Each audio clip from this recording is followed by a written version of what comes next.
अधिवेशन सुरू आहे.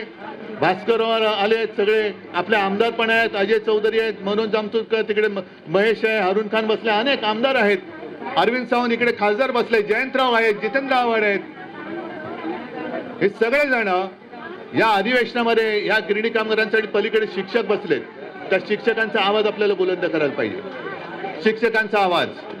कारण त्या शिक्षकांना सुद्धा बिना अनुदानित वा रे वा वापर करून घ्यायचा, गुराढोरासारखा निवडणुकीच्या कामाला लावायचं, जनगणना करायला लावायची, म्हणजे घरच्या नोकरासारखं त्यांना वागवायचं आणि हक्काचं काय असेल ते देताना हात आखडता घ्यायचा. हे हात आता आपल्याला उपडून फेकावे लागतील हे राज्यकर्त्यांचे हात. आणि म्हणून तुम्ही सगळेजण एकवटले आहात.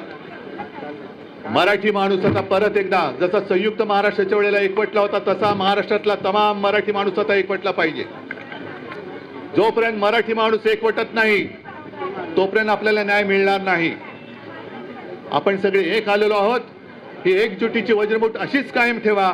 तुम्हाला न्याय मिळून दिल्याशिवाय राहणार नाही हे एवढंच एक वचन देतो आणि आपली रजा घेतो.